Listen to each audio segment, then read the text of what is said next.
이 시간 하나님께 주시는 말씀은 에베소서 1장 15절부터 23절까지입니다.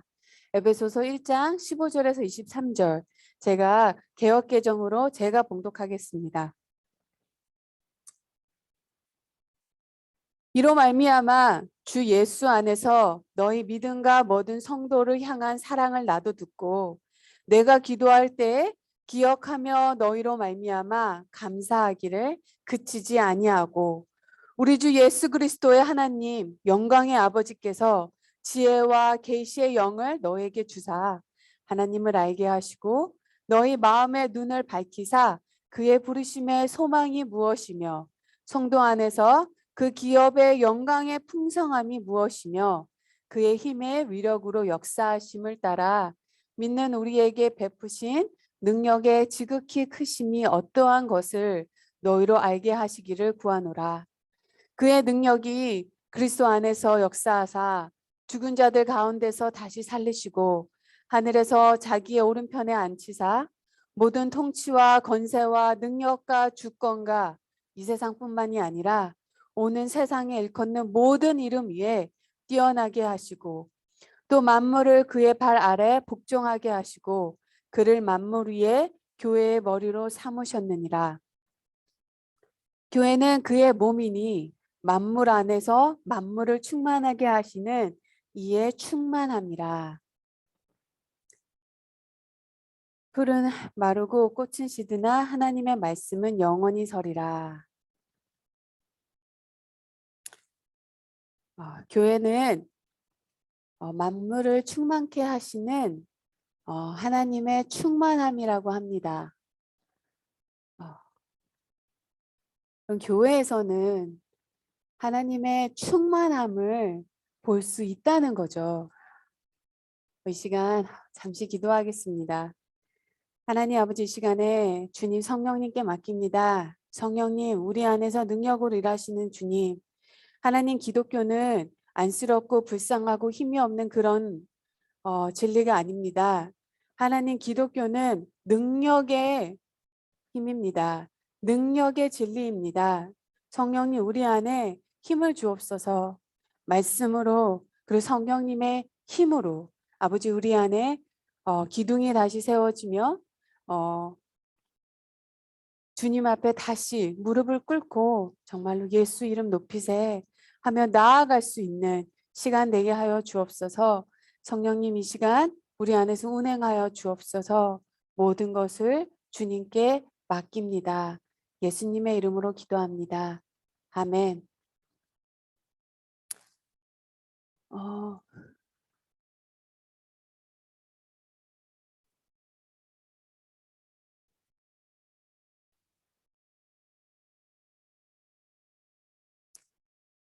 저는 요즘에 가장 안쓰러운 것 중에 하나가요.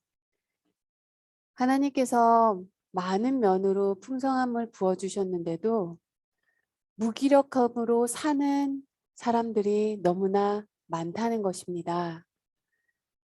중학교, 고등학생을 뿐만이 아니라요.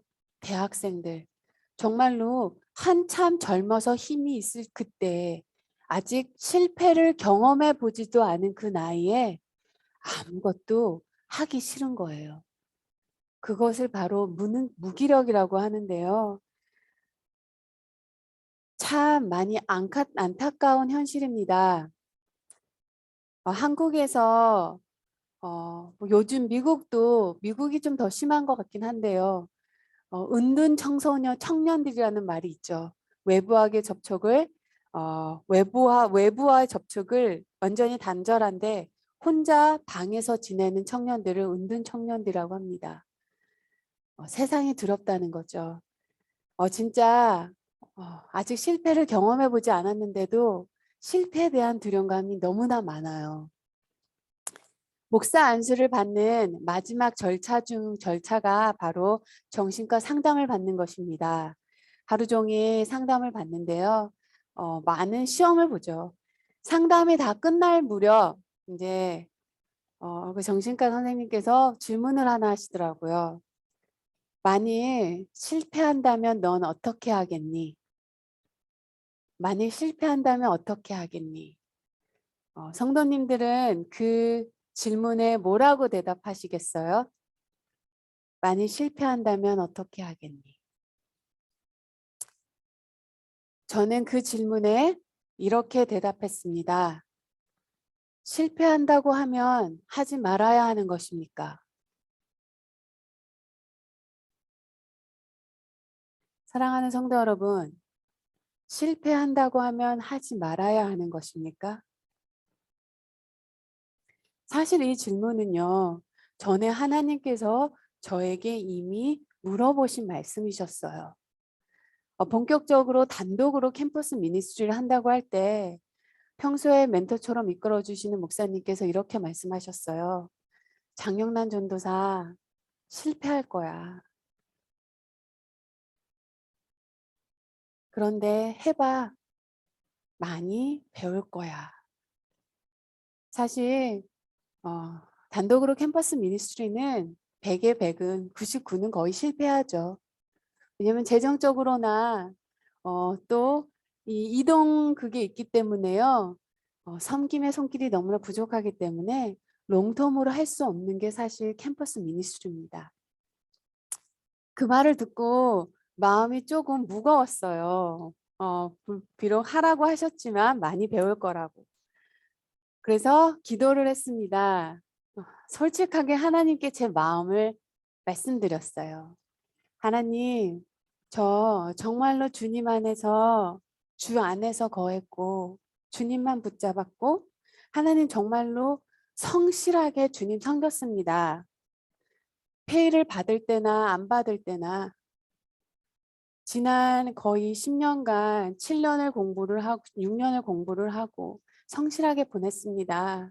하나님 저 이제 여기서 저 그냥 야밤 도주하면 안 될까요? 저 도망가면 안 될까요, 하나님? 그때 하나님께서 한참 침묵하시다가 저에게 한 질문을 하셨어요. 바로 너 실패한다고 하면 안 할 거니? 라는 질문을 하셨어요. 한참을 그 말을 묵상을 하다가 이렇게 대답했습니다.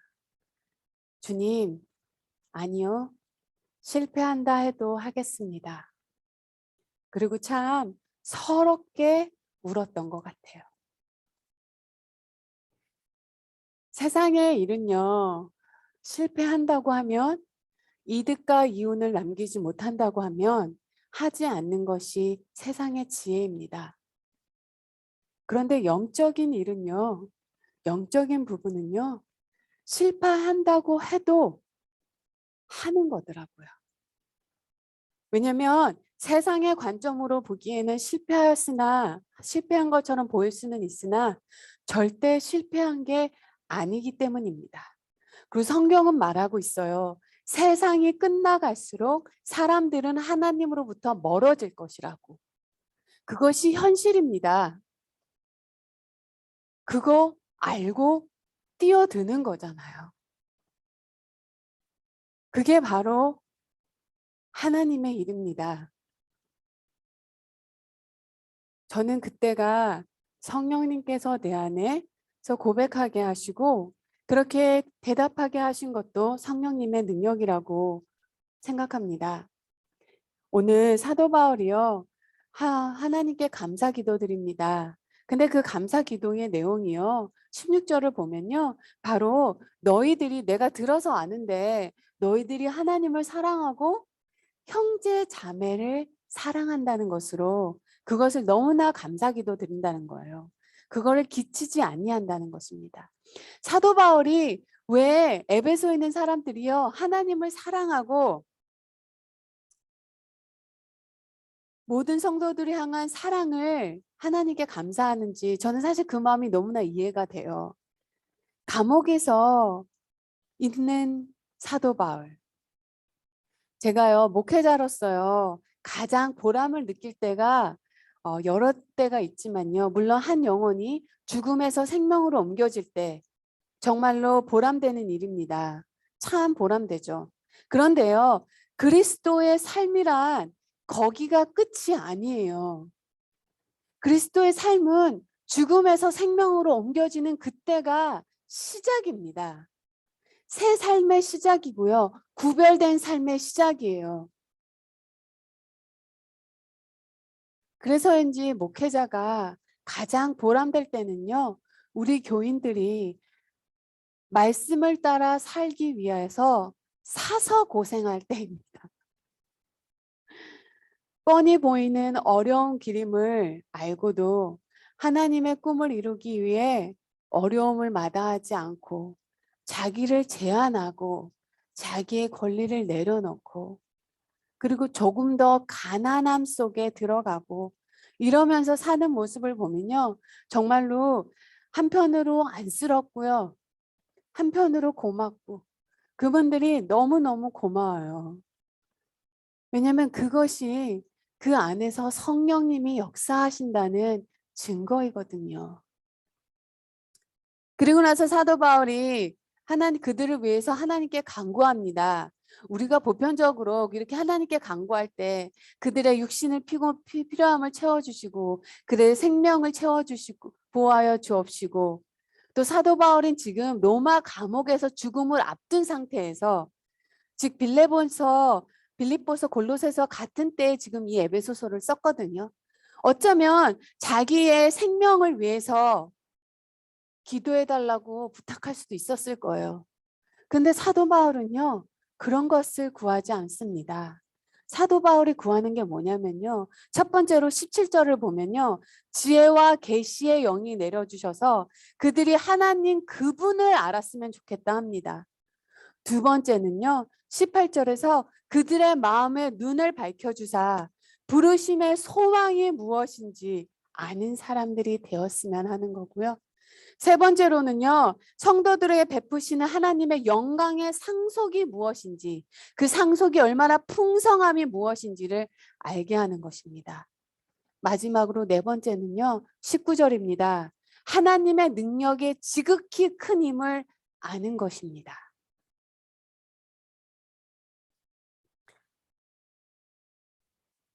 지혜와 계시의 영을 열어주셔서 그들이 하나님 그분을 알게 되기를 그들의 마음의 눈을 밝혀주사 부르심의 소망이 무엇인지를 알게 되기를 그리고 성도들에게 주시는 상속 그 영광의 상속이 얼마나 풍성함을 하나님의 능력에 그치직한 큰 힘을 아는 것 이거를 구하고 있습니다. 그들의 필요한 것을 공급해 주시기보다 그들의 생명을 지켜주심을 보다 우리가 예수님 닮는 길, 그 목표를 향해 우리가 가고 있는데요. 거기에 필요한 모든 것을 간구하는 것을 볼 수 있습니다. 우리가 기도할 때 이거를 간구해야 돼요.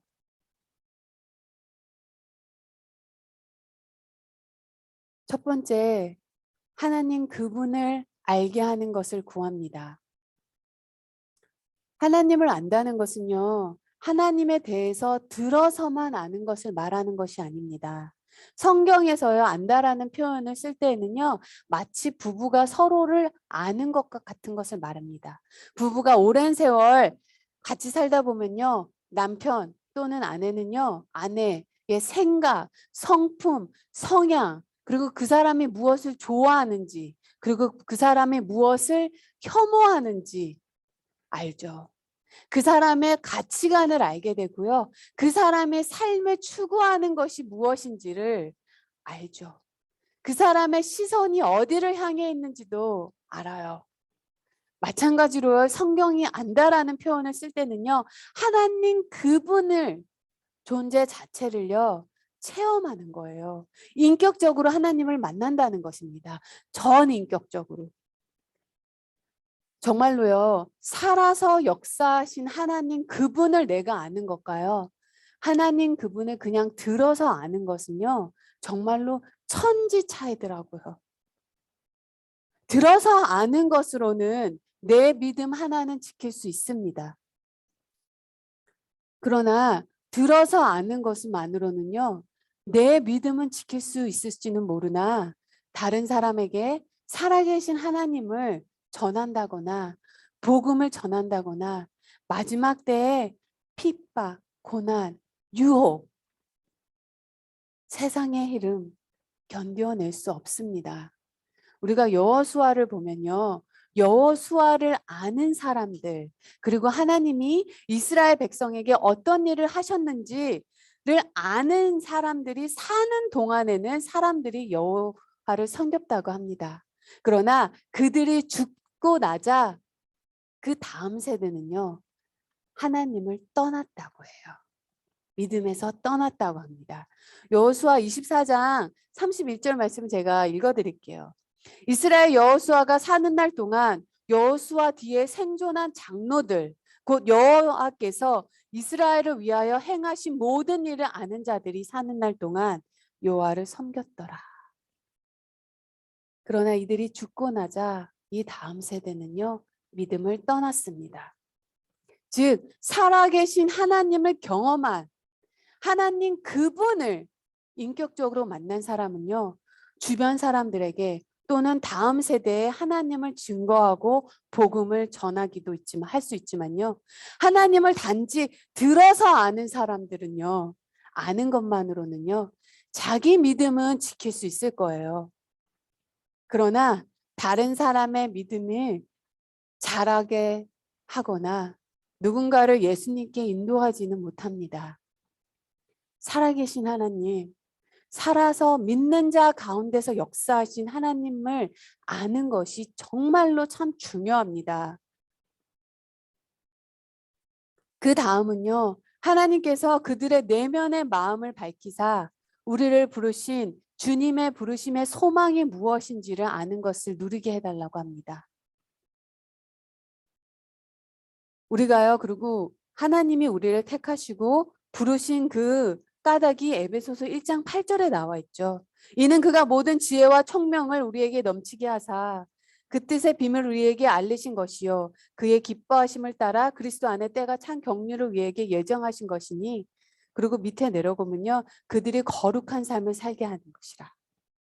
그리고요 로마서 8장 28절을 보면요 에서 나와 있듯이요. 예수 닮는 것이 우리를 부르시고 택하심이라는 것을 우리가 로마서를 공부할 때 볼 수 있었습니다. 우리가 예수 닮는 것이 하나님의 부르심의 소망이고 그래야 하나님의 목적과 하나님의 구원의 계획을 그들을 통해서 이루어 갈 수 있기 때문입니다. 단지 알아서 하나님을 믿는 것만으로는요. 하나님의 목적과 하나님의 구원의 계획을 그들을 통해서 이루어갈 수는 없다는 거예요. 바울은 부활하신 주님과 만난 후 완전히 변화된 인생을 살았습니다. 박해자로 살던 그가요. 기꺼이 박해받는 자가 되었어요. 바울의 해심 이야기가 나올 때마다요. 눈에서 비늘 같은 것이 벗겨졌다는 말을 나옵니다. 그런데 이 말은요. 실제로 사도 바울의 눈에서 비늘 같은 것이 벗겨졌다기보다는요. 아마도 복음으로 새롭게 눈을 뜨고 보니 이전에 실상이라 여겼던 삶의 허상임을 알게 된 것을 그렇게 표현하지 않았나 싶습니다. 내가 이전에 중요하고 목숨을 걸 만큼 중요하게 여겼던 그것이 허상임을 알게 된 것. 육체의 욕망, 눈의 욕망, 세상 살림에 대한 자랑, 이 인간을 행복해 하고 뜻깊게 살 수 있게 할 수 없다는 사실을 철저히 깨달은 거죠. 그리고요, 사도 바울은 다음으로 성도들에게 베푸시는 하나님의 영광스러운 상속이 얼마나 풍성한지를 알게 되는 것을 기도합니다. 이거 정말로요, 하나님께서 믿는 자에게 부어주시는 그 영광스러운 상속이 무엇인지 눈에 띄어질 때 우리는 너그러운 사람이 될 수 있는 것 같아요. 세상에서 가장 불쌍한 사람이요. 가지고 있는 것을 누리지 못하는 사람인 것 같아요. 우리가 잘 아시죠? 잔 록펠러. 세계에서 첫 번째로 빌리네어리 엄청난 부자였죠. 그 많은 돈과 부를 가지고 있는 록펠러. 그런데요, 정작 본인은요, 위장병으로 인해 매일 크래커와 우유만 먹을 수 있었다고 합니다. 밤에는 재산에 대한 많은 생각으로 불면증에 시달렸다고 하죠. 그뿐만이 아닙니다. 윌리엄 웬돌프라는 분이 계신데요. 이분도 엄청난 부자세요. 근데 이분이요, 취미 생활이 예술 작품을 수집하는 것입니다. 그래서 정말로 어마어마한 돈을 들여서요, 예술 작품을 수집을 하고 자신의 수집한 그 카탈로그도 있을 정도죠. 이분이 어느 한 작품의 마음을 확 빼앗겼어요. 근데 도대체 이 역사 속에서 이 작품이 어디로 사라진 것인지 모르는 거예요. 그래서 에이전트를 통해서 엄청난 돈을 들여서요, 그 작품이 어디 있는지 알아내 달라고 했습니다. 몇 달이 지나서요, 드디어 그 에이전트가 이분을 찾아왔고, 윌리엄 웬더풀을 찾아오셨고, 우리가 드디어 그 작품이 어디 있는지 알았습니다 하고 윌리엄에게 말을 했습니다. 그런데요, 그 예술 작품은 윌리엄이 이미 소지하고 있었던 작품이었던 거예요. 자신이 소지하고 있는 작품의 카탈로그만 그가 훑어만 봤어도요, 그 엄청난 돈을 쏟아붓지 않아도 됐다는 거죠. 저는 그 얘기가 너무너무 안타까운 거예요. 이미 자기가 갖고 있는 것인데도요, 누리지를 못했던 거죠. 삶 속에서 가장 안타까운 것이요, 어, 목회자로서 가장 보람될 때가 성도님들이 하나님의 말씀을 살기 위해서 사서 고생을 할 때라면, 목회자로서 가장 안타까울 때가요, 바로 하나님이 허락하신 것들을 누리지 못하고요, 염려, 걱정, 두려움, 분노, 미움에, 그리고 자기의 생각에, 자기 안에 갇혀 그냥 삶을 너무 안타깝게 살아버리는 것이 가장 안쓰러워요. 내 생이 얼마나 아름다운지를 깨닫지 못합니다. 사도 바울은요, 마지막으로 믿는 자 안에서 역사하시는 하나님의 그 큰 능력이 어떤 것인지를 설명하기 위해 어마어마한 말을 합니다. 저희가 19절을 볼게요. 우리 안에, 믿는 자 안에서 능력으로 역사하신 하나님이 어떤 능력이냐면요, 19절을 보면 믿는 자 안에서, 즉 우리 안에서 역사하신 하나님의 그 큰 능력은요, 죽은 자 가운데에서 예수님을 살리시고 하늘에 계신 하나님 우편에 앉아 하신 그 능력이, 모든 이름 위에 주님의 이름을 뛰어나게 하신 그 능력이, 또 만물의 그의 발 아래 복종하게 하시고 예수님을 만물 위에 교회의 머리 삼으신 그 능력이 믿는 자 안에서 역사한다고 합니다. 어마어마한 하나님의 능력이요, 믿는 자 안에서 역사한다고 합니다. 오죽하면요, 사도 바울이요 19절에 반절도 안 되는 말씀이거든요. 19절을 보면요, 그의 힘의 위력으로 역사하심을 따라 믿는 우리에게 베푸신 능력의 지극히 크심, 이 반구절도 안 되는 이 안에서요, 사도 바울이요, 이 능력이라는 이 말을요 4개나 다른 단어를 사용하면서 지금 설명하고 있어요. 예를 들어요, 두나미스가 뭔지 아십니까? 그 말에서 다이너마이트가 나왔어요. 그 다음에 이너가야는 에너지라는 말이에요. 크라타스, 마이트. 그 다음에 이스후스, 파워. 4개라는 다른 단어를 써서요, 하나님의 능력을 설명하고 있어요. 이 엄청난 능력이, 하나님 능력이 믿는 자 안에서 일한다는 것입니다. 그리고요, 이 능력이요, 우리가 어디에서 가장 잘 볼 수 있냐면요, 바로 예수님의 삶을 통해서 우리가 가장 잘 볼 수 있습니다. 주님은요, 하나님의 능력을 힘입어 병든 자를 고치고 귀신을 내쫓고 절망해서 헤어 나오지 못하는 이들을 일으켜 세우셨습니다. 많은 이들이 예수를 통해 하나님의 나라를 맛보았고요. 받아들였고요. 기꺼이 새로운 삶을 살기로 선택했어요. 자기 집을 열어서요. 낯선 이들을 맞아들이고요. 자기 곳간을 열어 배고픈 이들을 먹였습니다. 이것이 하나님의 영이 일으킨 변화예요.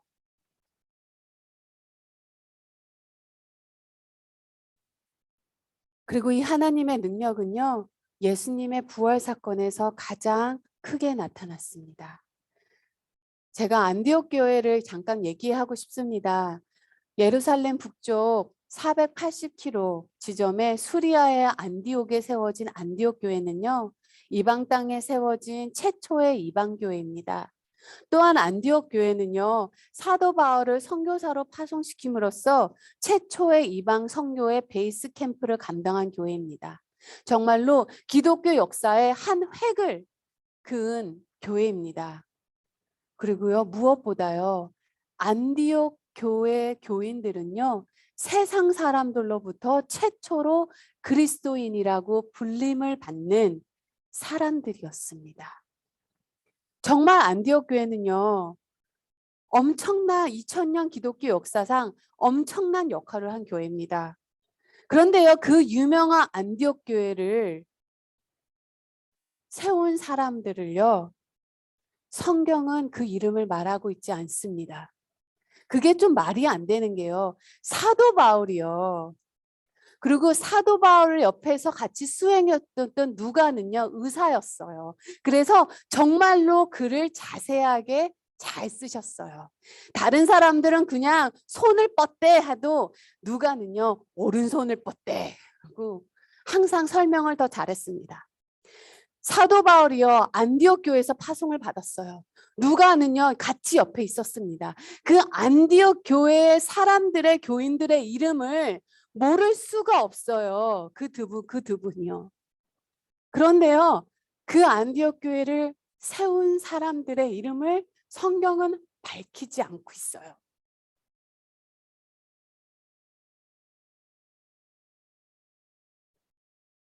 세상에 자기 이름을 전혀 드러나지 아니하는 그리고 자기 이름을 드러나려고 하지 않는 그 몇 사람의 그리스도인들이 세운 게 안디옥 교회입니다.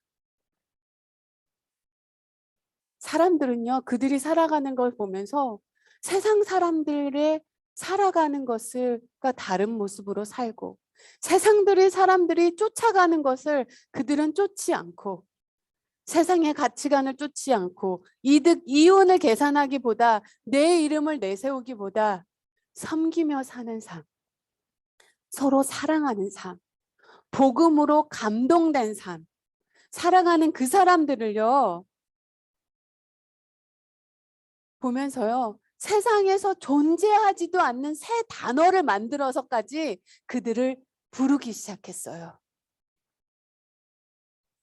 이것이요, 믿는 자 안에서 역사하시는 성령의 능력입니다.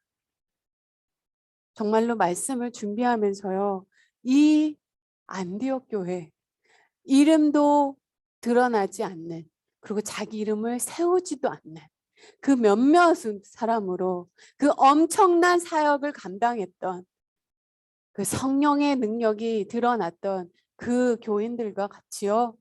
우리 성도님 한 분 한 분, 그리고 저 역시 이 믿는 자 안에서 능력으로 역사하시는 하나님이 드러나기를. 그리고 벌밍햄에서요. 우리도 정말로 그리스도인이라 예수 쫓는 자라고 불릴 수 있는 그런 우리 되기를 소망합니다.